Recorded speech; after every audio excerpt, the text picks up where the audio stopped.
Office ছুটি হতে কয়েক মিনিট বাকি। এখন ঘড়িতে 5টা বাজতে 7। আধ ঘন্টা আগে আজকে সব কাজ শেষ করে ফেলেছিলেন অবনীশ। তখনই বেরিয়ে পড়তে পারতেন, কিন্তু সারা জীবন তিনি ডিসিপ্লিন মেনে এসেছেন। অফিস আওয়ার্স 10টা থেকে 5টা। কাঁটায় কাঁটায় 10টায় অফিসে আসেন, বেরোন ঠিক 5টায়। 30 বছর এই নিয়মেই চলে আসছে। অবনীশ সান্যাল একটা মাল্টিন্যাশনাল কোম্পানির টপ এক্সিকিউটিভ। বয়স 54-55। চওড়া কপালের ওপর থেকে ব্যাক ব্রাশ করা চুল, বেশিরভাগটাই কুচকুচে কালো। ফাঁকে ফাঁকে 2-4টে রূপোর তার হয়ে গেছে। নিখুঁত কামানো মুখ অবনীশের, থুতনির মাঝখানে অল্প একটু ভাঁজ। পুরু লেন্সের চশমার পিছনে উজ্জ্বল চোখ। অ্যাভারেজ বাঙালিদের চেয়ে তার হাইট বেশ ভালো, প্রায় 6 ফুটের কাছাকাছি। তাকে ঘিরে রয়েছে ব্যক্তিত্বের একটা কোটিং, তবে সেটা দুর্ভেদ্য নয়। আলাপ হলে বোঝা যায় মানুষটি ভদ্র, মার্জিত এবং সহানুভূতিশীল। ব্যবহার চমৎকার। এই মুহূর্তে চেম্বারে অবনীশ ছাড়া আর কেউ নেই। বেয়ারাকে দিয়ে অ্যাটাচি কেস আগেই গাড়িতে পাঠিয়ে দিয়েছেন, আর 7 মিনিট পর তিনি উঠবেন। সোফার অফিসের পার্কিং জোনে তার জন্য অপেক্ষা করছে। অবনীশের চেম্বারটি বড় মাপের, ফ্লোর নীল কার্পেটে মোড়া। দেওয়ালের প্লাস্টিক পেইন্ট থেকেও নীলাভ দ্যুতি বেরিয়ে আসছে। সিলিং ধপধপে সাদা। ঠিক মাঝখানে আধখানা বৃত্তের আকারে বিরাট গ্লাস টপ টেবিল। সেটার পেছনে রিভলভিং চেয়ারে বসে আছেন অবনীশ। সামনে টেবিলটাকে ঘিরে গদিমোড়া ফ্যাশনেবল 10টি chair. File, company law, labour law এবং ইনকাম ট্যাক্স, ট্রেড এবং ইন্ডাস্ট্রি বিষয়ে বিভিন্ন বই, ইয়ারবুক, ম্যাগাজিন ইত্যাদি রাখার জন্য দেয়ালের ভেতর ক্যাবিনেট বানিয়ে নেওয়া হয়েছে। সামনের দিকে শুধু টানা কাঁচের পাল্লা। আর একটা দেয়াল কেটে অ্যাকুয়ারিয়াম বসিয়েছেন, সেখানে লাল নীল মাছেদের খেলা। একটি দেওয়ালে রবীন্দ্রনাথের, অন্য দেওয়ালে যামিনী রায়ের বড় 2টি পেইন্টিং। তার সামনের টেবিলে নানা রঙের 4টে phone, pen stand, table calendar ইত্যাদি। গোটা চেম্বারটিতে সুরুচির ছাপ রয়েছে। এটা যে মে মাস, এই বিকেলেও যে কলকাতার উপর দিয়ে প্রায় লু বাতাস ছুটছে অবনীশদের এয়ার কন্ডিশনড অফিসে বসে, টের পাওয়া যায় না। এখানে রয়েছে আরামদায়ক শীতলতা। 5টা বাজতে যখন কয়েক সেকেন্ড বাকি, সেই সময় ফোন এলো। হ্যালো বলতেই লাইনের ওপার থেকে চেনা গলা ভেসে আসে। আমি ভুবন। ভুবন এবার অনেকদিন বাদে ফোন করলো। তার ফোন এলে কিংবা কচ্ছিৎ কখনো সে নিজে এসে পড়লে খুবই খুশি হন অবনীশ। সেই সঙ্গে নিজের অজান্তে এক ধরনের আড়ষ্টতা বোধ করেন। তার সঙ্গে ভুবনের সম্পর্ক অদ্ভুত, রীতিমতো জটিলই বলা যায়। কিন্তু সে কথা পরে। অবনীশ বললেন, 3 উইক পর তোমার গলা শুনলাম, কেমন আছো? ভুবন বলল, ভালো না, আমার আমার তার গলা ধরা, জড়ানো। কথা বলতে বলতে হঠাৎ থেমে গেছে সে। এরকম আগে কখনো হয়নি। চমকে উঠলেন অবনীশ। কি হয়েছে ভুবন? তার কণ্ঠস্বরে উৎকণ্ঠা মাখানো। টেলিফোনের তারের ভেতর দিয়ে ভুবনের কান্নার আওয়াজ ভেসে এলো। সে সমানে ফোঁপাচ্ছে। অবনীশের উদ্বেগ কয়েক গুণ বেড়ে যায়। বলেন, কি হয়েছে ভুবন, বলো বলো। ফোঁপাতে ফোঁপাতে ভুবন বলে, আমার বাবা, আমার বাবা। ফোনটা প্রায় মুখের ওপর চেপে ধরে অবনীশ জিজ্ঞেস করলেন, তোমার বাবার কি হয়েছে? আজ সকালে মারা গেছেন। অনেকক্ষণ স্তব্ধ হয়ে রইলেন অবনীশ। তারপর খুব আস্তে কাঁপা গলায় বললেন, তোমার বাবা অসুখে ভুগছিলেন বলে তো শুনিনি, কি হয়েছিল? ভুবন বলল, স্ট্রোক। এরপর সে যা বলে তা এই রকম। সকালে সোমনাথ ঘুম থেকে উঠে বাসি মুখে মিনিট 15 ফ্রি হ্যান্ড এক্সারসাইজ করতেন। শরীরে যাতে এক্সট্রা ফ্যাট না জমে সেদিকে তার তীক্ষ্ণ নজর ছিল। ব্যায়ামের পর 15 মিনিট জিরিয়ে শেপটেপ করে ঠান্ডা জলে স্নান। স্নানের পর চা খেতে খেতে খবরের কাগজ পড়া। তারপর 8:30 থেকে 9টার ভেতরে অফিসে বেরিয়ে পড়তেন। সকালের দিকে এটাই ছিল তার প্রতিদিনের রুটিন। অবশ্য ছুটির দিনগুলো এই রুটিনের বাইরে। সেসব দিনে তিনি একটু একটু অনিয়ম করতেন। আজ সকালে স্নান টানের পর চায়ের কাপ হাতে নিয়ে খবরের কাগজ পড়তে পড়তে স্ট্রোকটা হয়। Massive attack. হাসপাতালে নিয়ে গিয়ে কিছুই করা যায়নি। তার আগেই সব শেষ। সোমনাথ সম্পর্কে বিশেষ কিছু জানেন না অবনীশ। বুবুনকে যদিও বছর 10 দেখছেন, তবু তার বাবার ব্যাপারে কোনোদিন একটি কথাও হয়নি।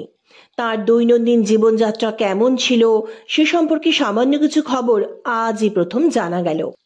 যিনি স্বাস্থ্য এবং বাড়তি মেদ সম্পর্কে এতটা সতর্ক, হঠাৎ তাঁরই কিনা স্ট্রোক হয়ে বসল, কোনো মানে হয় না। অবনীশ ভারী গলায় বললেন, ডেড বডি এখন কোথায়?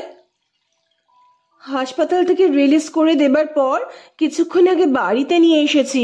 আধ ঘন্টার ভিতর শ্মশানে নিয়ে যাওয়া হবে। এমন একটা সাডেন আনএক্সপেক্টেড ডেথ ভাবাই যায় না।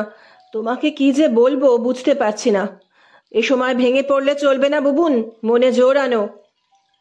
খুব আন্তরিকভাবেই বললেন অবনীশ, তার কণ্ঠস্বরে সহানুভূতি মাখানো। বুবুন উত্তর দিল না। টেলিফোনের লাইনের ভেতর দিয়ে তার চাপা কান্নার আওয়াজ ভেসে আসতে লাগলো। সস্নেহে ভারী গলায় অবনীশ বললেন, কেঁদো না বুবুন, এখন বলো, শ্মশানে যাবার ব্যাপারে আমাকে কি কিছু করতে হবে? বুবুন ভাঙা ভাঙা গলায় বলল, না, জ্যাঠামশাই আর কাকারা সব ব্যবস্থা করছেন। একটু থেমে আবার বলল, মাকে কি খবরটা দেব?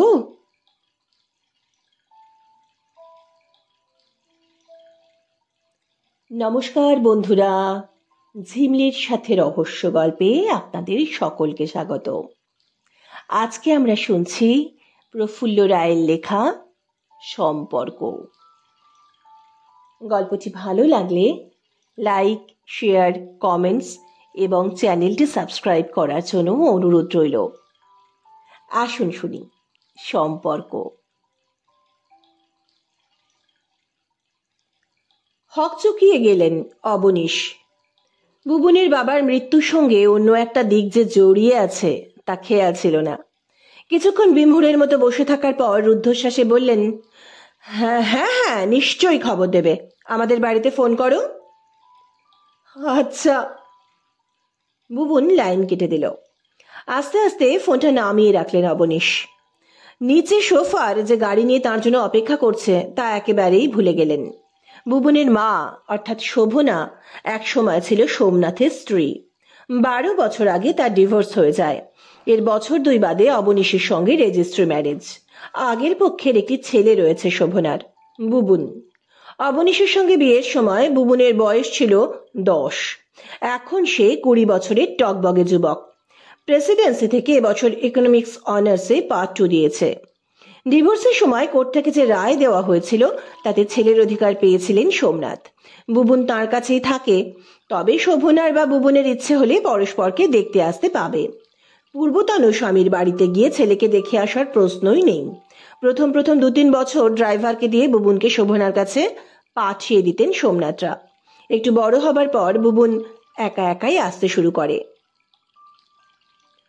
শোভনার সঙ্গে অবনীশের আলাপ পাহেলগাঁওয়ে। সেবার কাশ্মীর বেড়াতে গিয়েছিলেন অবনীশ। রোজই তার চোখে পড়ত লিডার নদীর পাড়ে বসে একটি অত্যন্ত সুশ্রী তরুণী ছবি আঁকছে। দূর থেকে তাকে অবাঙালি মনে হয়েছিল। 2-3 দিন লক্ষ্য করার পর নিজেই এগিয়ে গিয়ে আলাপ করেছিলেন অবনীশ। প্রথমে ইংরেজিতে, তারপর নাম এবং পদবি শুনেই জানা গিয়েছিল মেয়েটি বাঙালি। পাহেলগাঁওয়ের সেই আলাপ কলকাতায় এসে ঘনিষ্ঠ হয়েছিল। শোভনা কিছুই লুকোয়নি। সে ডিভোর্সি, তার একটি সন্তান আছে, সবই অসংকোচে জানিয়ে দিয়েছে। শোভনার স্বভাবটি খুবই নরম, তবু তারই মধ্যে কোথায় যেন দৃঢ়তা আছে। সে যে নিজের অতীত গোপন করেনি, এই অকপটতা ভালো লেগেছিল অবনীশের। তার সম্বন্ধে শ্রদ্ধা বেড়ে গিয়েছিল। এমন একটি নম্র, ভদ্র, স্নিগ্ধ স্বভাবের মেয়ের সঙ্গে কারো যে বিবাহ বিচ্ছেদ ঘটতে পারে তা যেন ভাবাই যায় না। সোমনাথের সঙ্গে কেন বনিবনা হলো না, কি কারণে সম্পর্কটা চিরকালের মতন ছিঁড়ে গেল, এ বিষয়ে কখনো কিছু বলেনি শোভনা। অবনীশও জানতে চাননি। বুবুন না থাকলে জানাই যেত না আগেও তার একটি বিবাহিত জীবন ছিল। সোমনাথের সঙ্গে আদৌ তার শারীরিক এবং মানসিক সম্পর্ক ঘটেছিল এটা কোনোদিন বুঝতে দেয়নি শোভনা। অন্য একটি পুরুষের সঙ্গে জড়ানো জীবনের কয়েকটা বছর একেবারে মুছে দিয়ে অবনীশের কাছে এসেছিল শোভনা। বিয়ের আগে শোভনা শুধু জানিয়েছিল বুবুন যদি মাঝে মধ্যে আসে বা ফোন করে অবনীশের আপত্তি হবে কিনা। অবনীশ তক্ষুনি জানিয়ে দিয়েছিলেন বিন্দুমাত্র আপত্তি নেই। শুধু তাই না, বুবুন ইচ্ছা করলে তাদের কাছে এসে থাকতে পারে। কোনো দিক থেকে বাধা না এলে বুবুনের সব দায়িত্ব নিতেও যে তিনি রাজি এটাও আভাসে জানিয়ে দিয়েছিলেন। বাধা আসার কথা সোমনাথের দিক থেকে, তার নাম না করেই ইঙ্গিতটা দিয়েছিলেন। অবশ্য এই ব্যবস্থায় সায় ছিল না শোভনার, কেননা বুবুনের ব্যাপারে কোর্টের রায় সোমনাথের পক্ষে। প্রথম প্রথম বুবুন এলে খানিকটা আড়ষ্ট হয়ে যেতেন অবনীশ, কিন্তু ছেলেটা পুরোপুরি মায়ের স্বভাব পেয়েছে, তেমনি মধুর, কোমল এবং নম্র। আস্তে আস্তে তার সঙ্গে চমৎকার একটা সম্পর্ক গড়ে উঠতে থাকলো। সেটা বুবুনের গুণে। কোনো কিছু বলেই তাকে ডাকে না বুবুন। মায়ের 2 নম্বর স্বামীকে কি বলে ডাকা যায় সে জানে না, অবনীশও অবশ্য জানেন না। তিনি লক্ষ্য করেছেন সম্বোধনটা খুবই কৌশলে এবং সতর্কভাবে এড়িয়ে যায় বুবুন। মজাই পান অবনীশ। বুবুন তার সম্পর্কটা অনেক সহজ এবং স্বাভাবিক করে দিয়েছে, তবু কোথায় যেন অল্প একটু জট থেকেই গেছে। সেটা হয়তো থাকতো না যদি তার নিজের একটি ছেলে কি মেয়ে হতো। কতক্ষণ বসেছিলেন খেয়াল নেই অবনীশের। হঠাৎ একটা ভীরু গলা ডাক কানে আসে, সাব। চমকে সামনের দিকে তাকাতেই চোখে পড়ে সোফার এবং তার নিজস্ব বেয়ারা দাঁড়িয়ে আছে। সোফার ভয় ভয় জিজ্ঞেস করে, সাব আপকা তবিয়ত আচ্ছা নেই? সসব ব্যস্ত উঠে দাঁড়ান অবনীশ। না না, আমি ঠিক আছি। দ্রুত ঘড়ি দেখে বলে, 7টা বেজে গেছে অনেকক্ষণ, তোমাদের আটকে রেখেছি। বলতে বলতে এগিয়ে যান। বেয়ারা সসম্ভ্রমে দরজা খুলে দেয়। বাড়ি ফিরে অবনীশ খবর পান একটা ফোন পেয়ে বিকেলে বেরিয়ে গেছে শোভনা। ফোনটা কার তিনি জানেন, কিন্তু সে কোথায় গেছে, সোমনাথের বাড়িতেই কিনা এ ব্যাপারে পুরোপুরি নিশ্চিত নন। বেডরুমে গিয়ে অফিসের পোশাক ছেড়ে সোজা বাথরুমে চলে যান অবনীশ। স্নান টান করে পাজামা পাঞ্জাবি পরে বেরিয়ে এসে একটা সোফায় বসতে না বসতেই কাজের মেয়েটি চা এবং খাবার নিয়ে আসে। বাড়িতে থাকলে এসব শোভনাই নিজের হাতে করে। কাজের মেয়েটি অর্থাৎ কমলা বলল, বৌদি আপনাকে খেয়ে নিতে বলেছেন। অবনীশের খাওয়ার ইচ্ছে নেই, অন্য মনস্কর মতো চায়ের কাপটা তুলে নিয়ে বলেন, কখন ফিরবে বলে গেছে? না, বৌদি কিছু বলে যাননি। একটু ভেবে দ্বিধান্বিতভাবে এবার অবনীশ জিজ্ঞেস করেন, কোথায় গেছে জানো? না। কমলা মাথাটা সামান্য কাত করে বলে, কিছু বলে যাননি। অবনীশ আর কোনো প্রশ্ন না করে বললেন, খাবারগুলো নিয়ে যাও। চুপ করে কিছুক্ষণ দাঁড়িয়ে থাকে কমলা, তারপর ভয়ে ভয়ে বলে, খাবেন না, বৌদি শুনলে। তার মনোভাব বুঝতে পারে অবনীশ। তিনি খাননি জানতে পারলে শোভনা কমলার উপর বিরক্ত হবে, হয়তো বকাবকিও করবে। অল্প হেসে বললেন, ভয় নেই, বৌদিকে যা বলার আমি বলবো। কমলা খাবারের প্লেটগুলো তুলে নিয়ে চলে যায়, আর অবনীশ চা খেয়ে 2-3টে ম্যাগাজিন নিয়ে বিছানায় এসে আধশোয়া ভঙ্গিতে পাতা উল্টাতে থাকেন, কিন্তু একটা লাইনও পড়া হয় না। চোখের সামনে অসংখ্য কালো হরফ একেবারে দুর্বোধ্য হয়ে আছে যেন। এই ঘরের দেওয়ালে শোভনার কয়েকটি ছবি ফ্রেমে বাঁধিয়ে টাঙিয়ে রাখা হয়েছে। ওয়াশের কাজ করা ছবিগুলো এক কথায় চমৎকার। শোভনা একজন দুর্দান্ত আর্টিস্ট, আর্ট কলেজের ডিগ্রি আছে তার।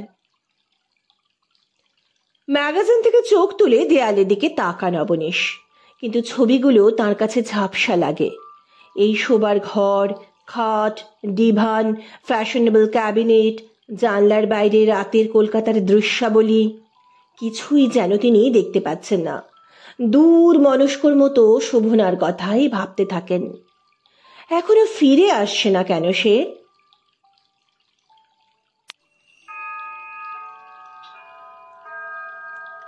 বাইরে একটা ওয়াল ক্লক হারমোনিয়ামের মতো আওয়াজ করে বেজে যায়। মিউজিক্যাল ঘড়িটায় যখন 10টা বাজে, সেই সময় হঠাৎ মৃদু শব্দ শুনে মুখ তুলে তাকান অবনীশ। দরজার ফ্রেমের মাঝখানে স্থির একটা মূর্তির মতো দাঁড়িয়ে আছে শোভনা। তার চোখ লালচে এবং ফোলা ফোলা, চুল উস্কো খুস্কো, পরনের শাড়িটা অগোছালো। উগ্রভাবে কখনোই সাজে না সে, তার সাজের মধ্যে একটা রুচির ছাপ থাকে। কিন্তু এই মুহূর্তে শোভনার পোশাক টোশাকে পারিপাট্য নেই, বোঝা যায় তার উপর দিয়ে একটা ঝড় বয়ে গেছে।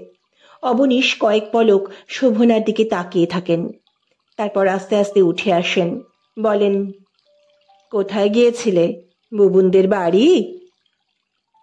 চোখ নামিয়ে নেয় শোভনা, আস্তে মাথা নাড়ে, অর্থাৎ সেখানে যায়নি। অবনীশ জিজ্ঞেস করেন, তাহলে? কাঁপা গলায় শোভনা বলে, শ্মশানে গিয়েছিলাম। ওখানকার কাজ শেষ হয়েছে? হ্যাঁ। অবনীশ লক্ষ্য করেন কথা বলতে গিয়ে শোভনা ঠোঁট দুটি ভীষণ কাঁপছে।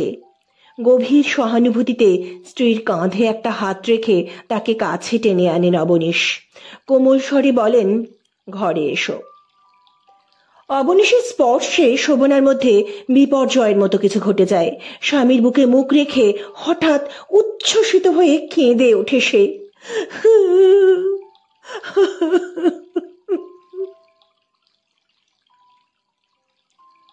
স্ত্রীর কান্নার শব্দ শুনতে শুনতে অবনীশ টের পান অতীতটা পুরোপুরি মুছে ফেলতে পারেনি শোভনা।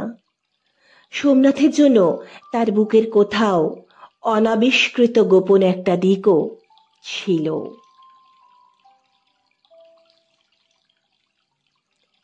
সম্পর্ক গল্পটি এখানেই শেষ হলো। খুব শীঘ্রই আসছি আর একটি নতুন গল্প নিয়ে। সুস্থ থাকবেন, ভালো থাকবেন। নমস্কার।